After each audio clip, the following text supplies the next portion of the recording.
Dans cette capsule, on va poursuivre l'exercice sur l'horaire de travail, mais cette fois-ci, on va le faire avec l'aide de la technique de la droite baladeuse.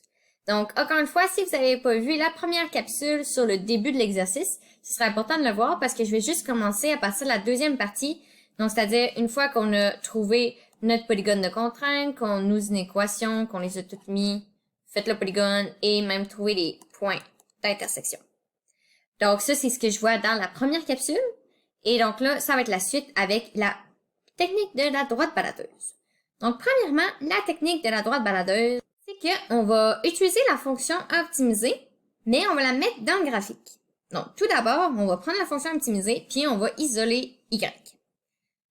Mais pour pouvoir faire ça, on va donner une valeur approximative à z. Ben, en fait, pas approximative, mais une valeur au hasard à z. Puis après ça, vous allez voir, ça change rien.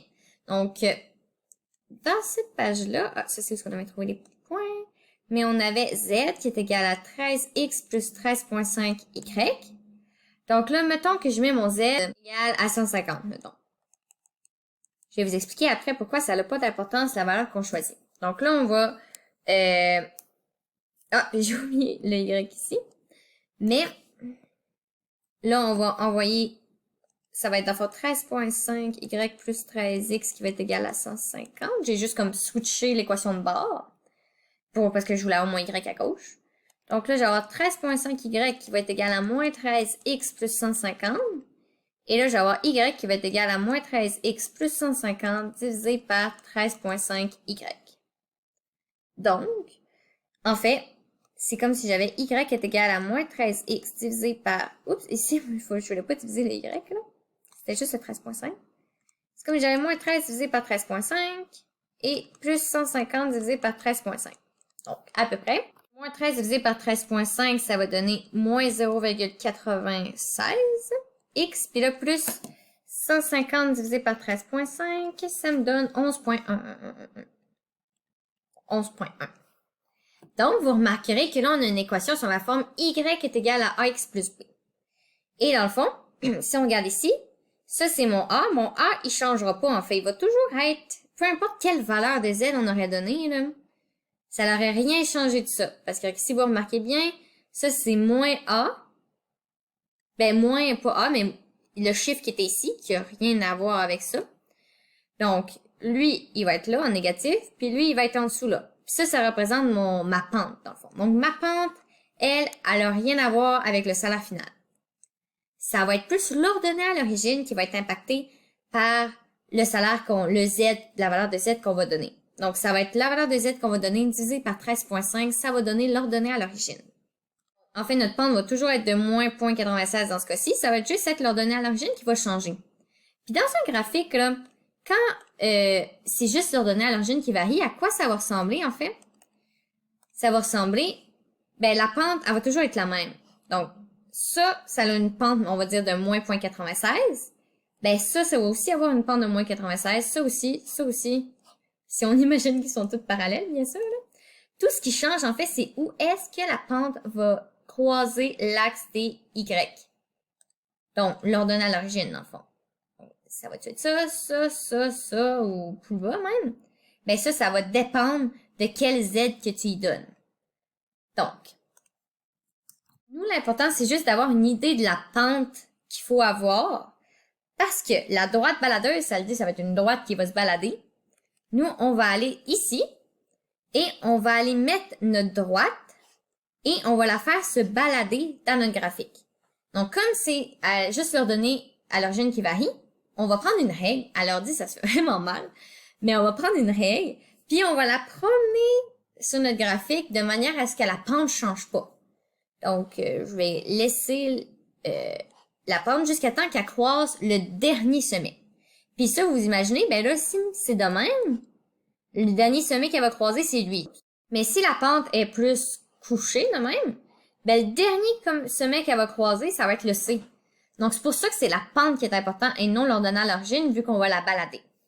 Donc là, notre fonction ici, 0.96x plus 11.1, ben c'est elle qu'on va vouloir placer dans notre graphique.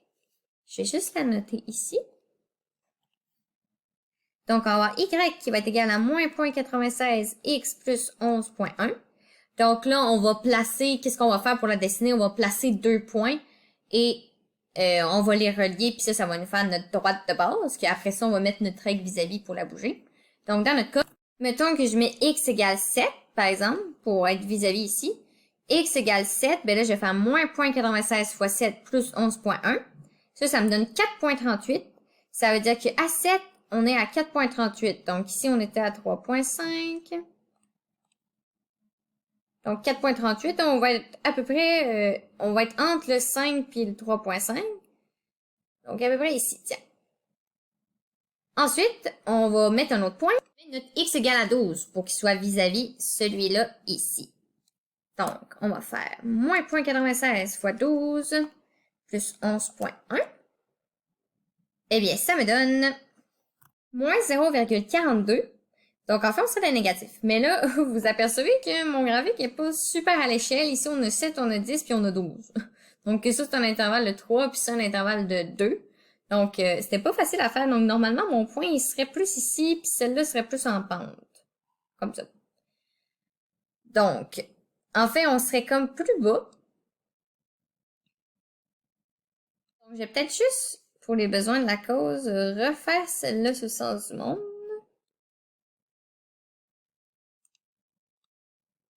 Vu que c'est 2, ben là, ça va, je vais plus le mettre, 12, je vais plus le mettre comme ça. Tiens, on va essayer ça. Puis ici, à 12, ben là, on serait négatif. Parce qu'en fait, on s'aperçoit, nous, notre pente, c'est moins 0.96.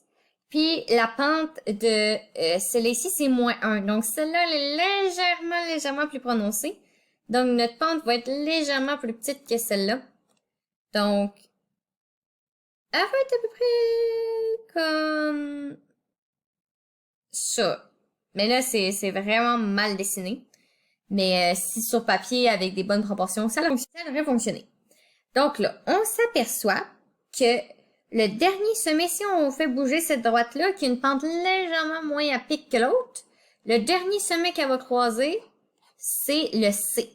Puis là, ça fait avec l'autre méthode des sommets du polygone de contrainte, où on a obtenu, nous aussi, le sommet C.